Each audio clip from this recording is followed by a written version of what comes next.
Agora nós vamos para a questão 16. Então a questão 16 ela pede no item a obtenção do circuito equivalente referido ao lado de baixa tensão. Baixa tensão aqui para gente. E ele pede também para a gente calcular o rendimento do transformador. Perfeito? E a gente sabe que o rendimento ele envolve o cálculo das potências de perda e os cálculos da potência de saída na carga. Então, para isso, a gente vai utilizar um mecanismo bem parecido com o que a gente utilizou na questão 8. Então, a gente vai coletar primeiro aqui os dados. Então, a gente tem uma potência aparente do transformador de 10 kVA. Perfeito? A gente vai ter uma relação de Spira igual semelhante à questão anterior, que vai ser aqui de 10, perfeito? E aí a gente vai utilizar as formas de cálculo utilizada para os ensaios do transformador, encontrados na literatura. Eu resolvo de uma forma que envolve essas fórmulas, porém eu tomo um caminho diferente que a gente vai ver aqui na resolução. Porém, nesse primeiro passo, a gente vai coletar os valores de tensão de ensaio aberto, que é feito no lado de baixa tensão. A questão também não precisaria informar, porque o ensaio de fato é feito nesse lado. Tá? O de circuito aberto sim. O ensaio para a gente determinar as perdas no cobre pode ser feita em ambos os lados. Pode ser feito tanto no lado de baixo quanto de alta. Porém, o do núcleo é sempre feito do lado de baixo. Então, a VCA é a tensão eficaz, certo? Em circuito aberto, né, da nossa fonte lá, de alimentação do teste.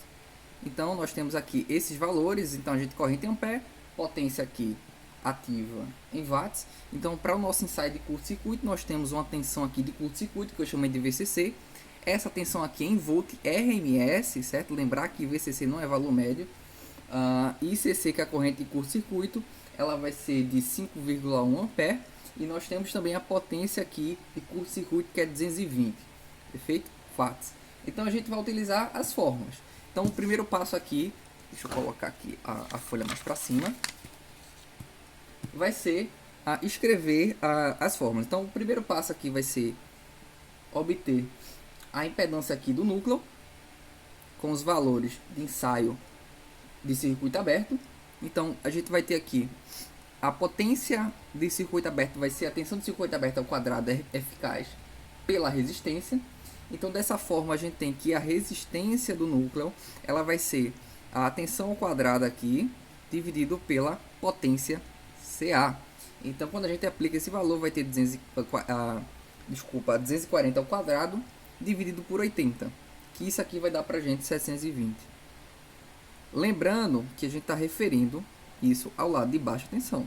A gente não pode esquecer isso, para a gente não errar nos cálculos. E aí, a gente vai ter que descobrir agora a indutância equivalente do nosso núcleo. Primeiro passo para descobrir isso vai ser descobrir a reatância indutiva do núcleo. Para a gente descobrir a reatância indutiva do núcleo, nós vamos ter que descobrir a potência reativa do núcleo. Então, como é que a gente faz isso? A primeira coisa que a gente vai ter que fazer é descobrir a potência aparente do núcleo. E isso é obtido a partir do produto, perfeito? Só um momento. Um produto entre a tensão aqui, na verdade, tensão, isso. Nós vamos ter aqui a corrente, que essa corrente aqui é a ICA, tá? Eu estou tendo cuidado bastante para não trocar os valores, vezes a 240, que é a nossa tensão aqui de baixa, que vai ser a nossa VCA. Perfeito? Estou tendo cuidado bastante aqui para não estar confundindo nos valores, então a gente vai ter aqui uma potência aparente de 192 no núcleo. Então a gente sabe que o fator de potência, certo? Que eu vou chamar de FPCA, que é o fator de potência do núcleo em modo de circuito aberto, vai ser a nossa potência consumida pelo ensaio, que é de 80, certo? Lembrando aqui 80, dividido por essa potência aparente aqui descoberta, que é de 192. Então isso vai dar pra gente um fator de potência de mais ou menos de 0,4116, tá? E aí a gente vai fazer o cálculo para descobrir quem é esse ângulo CA aqui, que vai ser o cosseno a menos 1 do fator de potência que nós descobrimos, que vai ser o 0,4166. Perfeito? E aí a gente vai descobrir isso aqui em graus. Fazendo essa conta, nós vamos descobrir que o nosso ângulo aqui é 65,37. Perfeito? E aí, para a gente descobrir aqui, eu vou até colocar aqui do lado, para a gente não ter que mudar de folha. Eu vou fazer até uma setinha aqui para cima. Subindo, subindo para cima. Perfeito? Na partir desse ponto, a gente vai descobrir que a potência reativa em circuito aberto vai ser a potência aparente em circuito aberto vezes o seno de 65,37. Então, fazendo essa conta, a gente vai descobrir que a potência reativa vai ser 0,9. Essa multiplicação, então VAR, tá? Então, fazendo essa multiplicação, a gente vai descobrir que a potência ela é 174,54 VAR. Perfeito?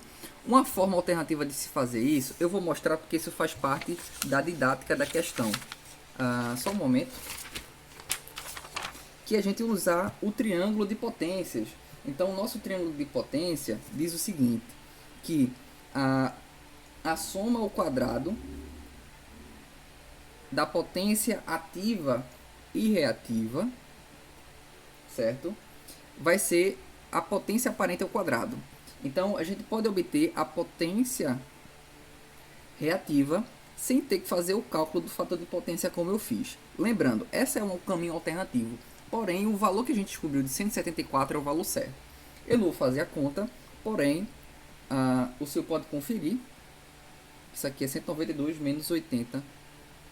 Então, tirando aqui a raiz quadrada, vai dar os mesmos 174,54. Isso vai dar uma diferença pequena porque são valores decimais, então isso pode divergir um pouco.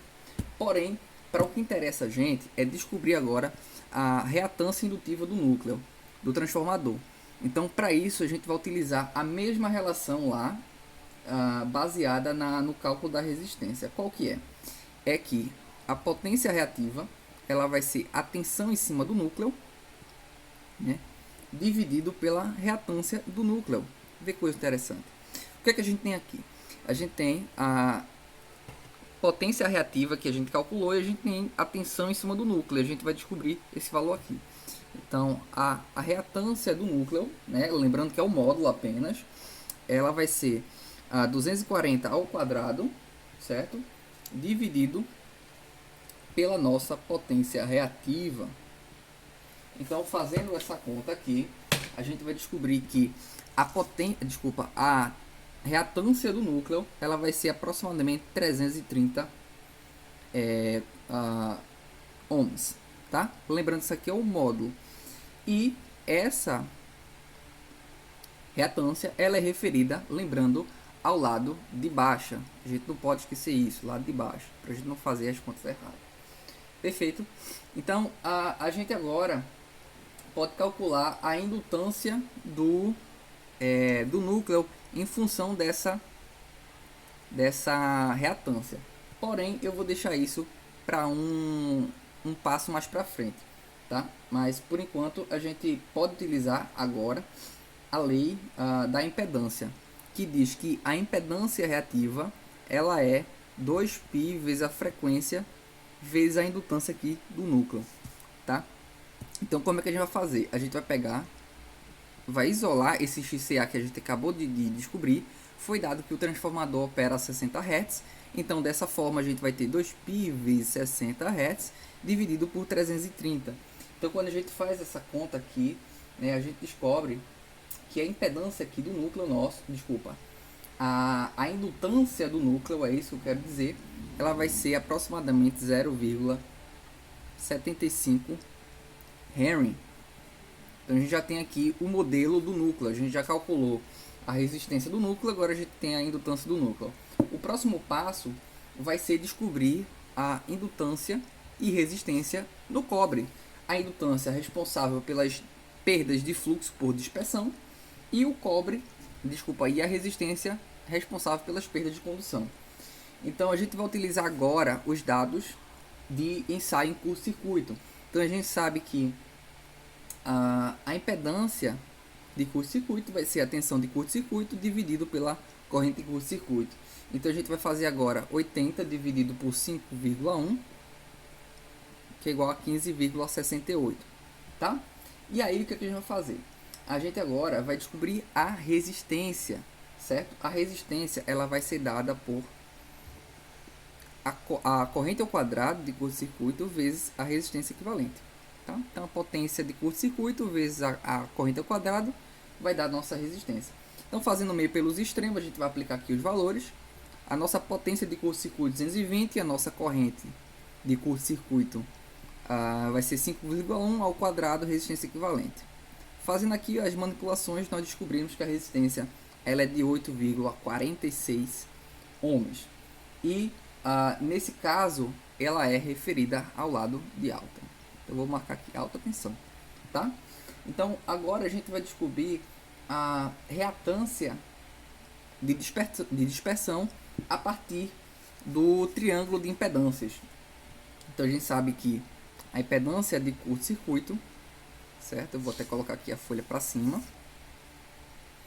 Ela vai ser a resistência equivalente mais a reatância equivalente, que é o que nós queremos achar. Então, a gente pode fazer a conta e descobrir que a reatância equivalente ao quadrado vai ser igual a 15,68 ao quadrado menos 8,46 ao quadrado. Então, quando a gente faz essa conta e tira a raiz, a gente vai obter que a reatância equivalente de dispersão vai ser 13,2 ohms. Aplicando também a lei da reatância indutiva, a gente descobre que fazendo 2π vezes a frequência vezes L1, nós calculamos o valor de L1, tá? Então eu vou pegar uma seta aqui, para a gente não pegar outra folha, e subir essa seta. Então subindo essa seta, a gente vai calcular aqui o valor. Então nós descobrimos que é 13,2 igual a 2π vezes agora o nosso 60 Hz vezes L1. Então, fazendo aqui a manipulação algébrica, nós descobrimos que a indutância de dispersão do primário ela vai ser 0,035 Henry, tá? E aí, lembrando, isso aqui é o lado de alta tensão. A gente não pode confundir isso, porque senão a gente vai colocar os parâmetros trocados, tá? Então, eu vou pegar esses valores, vou organizar e a gente vai redesenhar um circuito. Bem, professor, então aqui a gente tem, como é que eu posso dizer? Os valores, eu só fiz um compilado aqui organizando os valores aqui referidos a lado de alta, né, dos ensaios aqui do cobre e os ensaios aqui do núcleo feitos em baixa. Então a primeira coisa que a gente vai fazer agora é refletir. Então tudo é um lado só. Então o lado que eu decidi refletir foi o lado de baixa, perfeito? Que é o que a questão pede. Então a gente vai pegar, uma vez que a gente vai para o lado de baixa, nós temos que ter a noção qualificada de que as impedâncias vão ter uma diminuição no valor quando elas vão para o lado de baixo, que no caso esses valores aqui. Então, tomando a relação de espiras ao quadrado, então N1 sobre N2 ao quadrado vai me dar 10 ao quadrado, que é 100. Perfeito. Então, como a gente vai sofrer uma diminuição no valor, a gente vai dividir, né, por exemplo, a resistência equivalente, deixa eu botar para cá, que vai ser 8,46 dividido por 100. Existe, obviamente, uma forma para isso dada na literatura, porém eu estou pulando um pouco um formalismo para a gente conseguir avançar. Então, aqui a gente vai ter 0,0846 ohms, referido agora ao lado de baixa tensão, e a gente vai ter agora a nossa indutância de dispersão, que vai ser 0,035 dividido por 100. E aí a gente vai ter o seguinte valor, que é o de 3,5 vezes 10 a menos 4 Henry. Então agora a gente vai partir para o desenho do circuito, coisa interessante. Então a gente desenhando aqui o circuito, nós vamos ter os seguintes valores.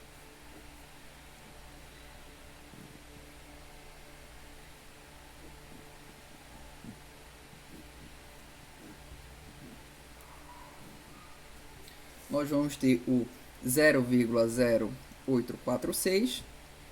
A gente vai ter aqui o valor da indutância, que é 3,5 vezes 10 a menos 4.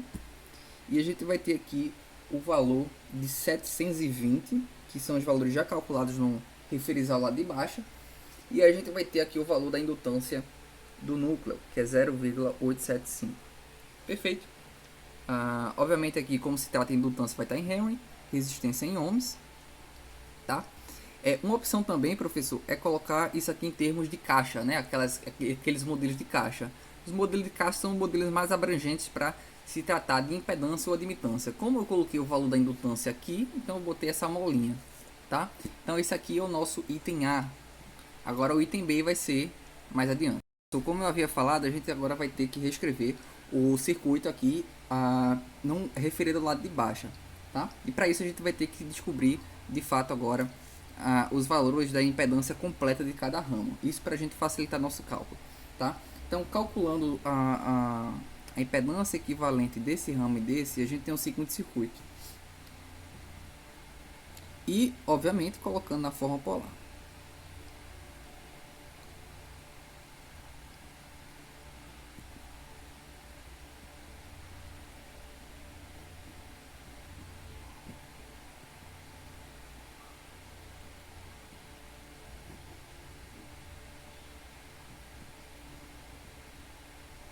E agora, professor, a gente vai partir para um ponto de análise importante, que é descobrir qual que é o valor da impedância nominal do nosso transformador.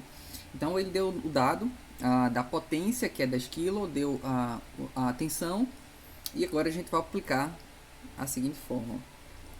A gente tem que a impedância vai ser o valor da tensão ao quadrado dividido pela potência nominal do transformador. Então, como a gente vê aqui, a gente tem 240 aqui ao lado de baixo, que a gente fez todo o nosso cálculo e referenciou a ele, dividido pela potência aqui nominal dele, que é 10 kVA. Então, fazendo essa conta, a gente vai descobrir que o módulo da impedância nominal é 5,76. E a gente sabe que, por sua vez, o ângulo nominal vai ser o cosseno a menos 1 do fator de potência da nossa carga, que no caso é 0,9 atrasado. Então, fazendo essa conta, a gente vai descobrir que o cosseno a menos 1 de 0,9 vai ser 35,61. Tá? Então, nossa carga nominal, nosso fasor de carga nominal vai ser 5,76, fase 35,61. Tá ok? Então, aqui eu vou só dar uma pausa para a gente poder transcrever para outra folha. Antes disso, agora a gente vai calcular, vai inserir esse valor da impedância nominal aqui no nosso circuito, tá? O objetivo de eu fazer isso, professor, é a gente calcular aqui o rendimento transformador, tá? Para a gente calcular o rendimento transformador, a gente vai se utilizar da simplificação desse circuito aqui. Deixa eu colocar aqui no claro, para a gente não perder aqui a referência. Então, a gente vai simplificar esse circuito, descobrir a corrente no primário e depois vai descobrir essa tensão aqui em cima do núcleo e da carga, tá? Bem, professor, fazendo associação em paralelo equivalente das impedâncias do núcleo e da carga nominal transformador, e passando respectivamente todas as impedâncias para a forma polar, a gente tem o seguinte circuito.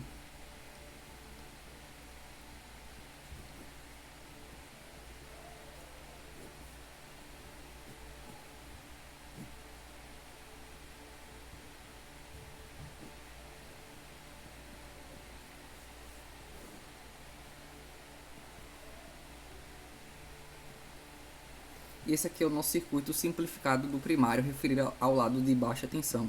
Então a gente vai ter aqui uma corrente circulando no primário, tá? E por que a gente vai descobrir essa corrente?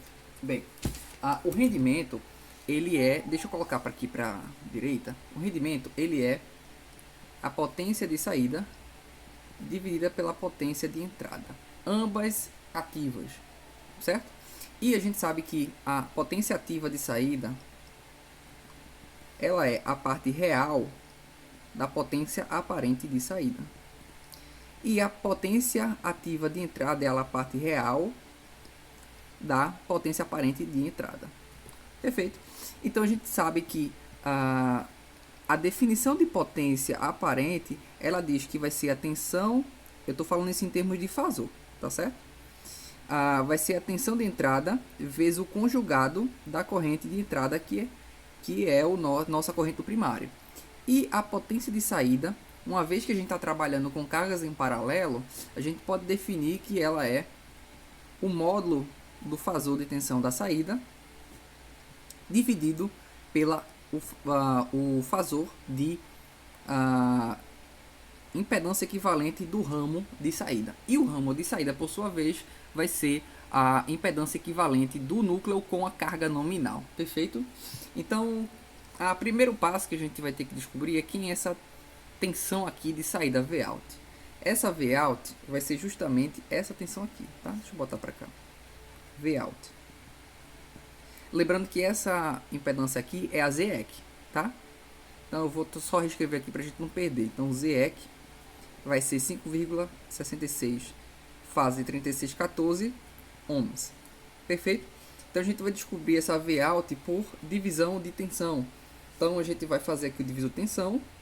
Obviamente eu não vou fazer os cálculos, a gente vai pular essa etapa. Dividido por 5,6 3614 mais a nossa impedância ali de cima,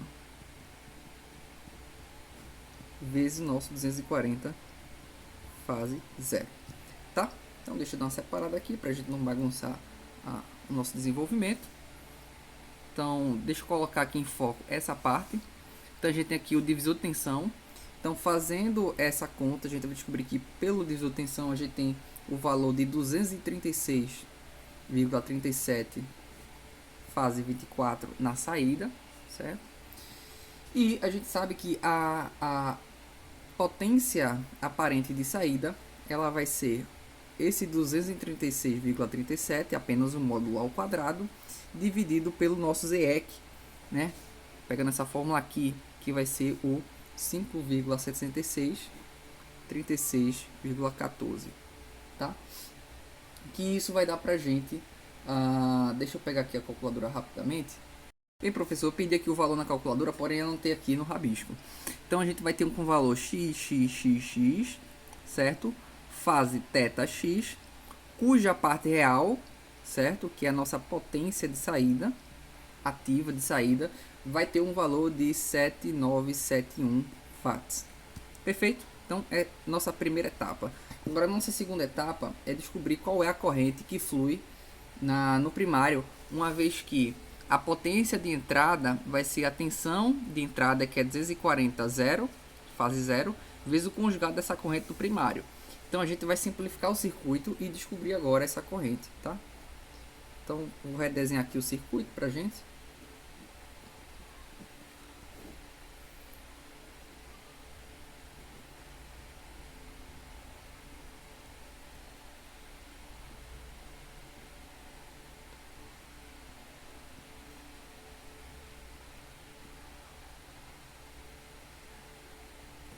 Tá? E agora a gente vai utilizar a lei de Ohm, bastante simples no nosso caso. Então aqui, corrente primário. Então pela lei de Ohm, a gente vai ter 240 fase 0, dividido pela soma das impedâncias.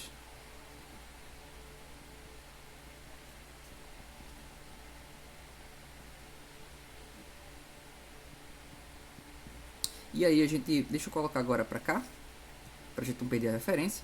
E 1 vai ser 41,76 fase 35,9, tá? Ampere. Perfeito.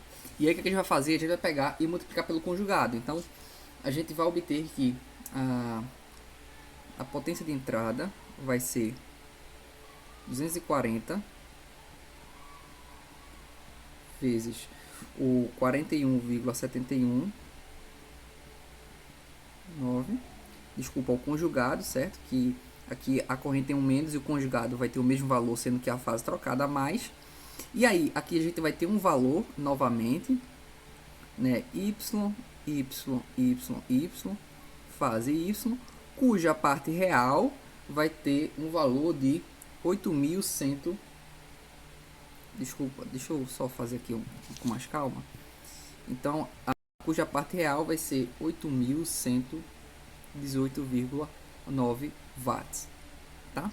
Então, a gente vai ter que o rendimento da estrutura vai ser a potência aqui de saída pela potência de entrada, que vai ser a 7.971 dividido por 8.118,9.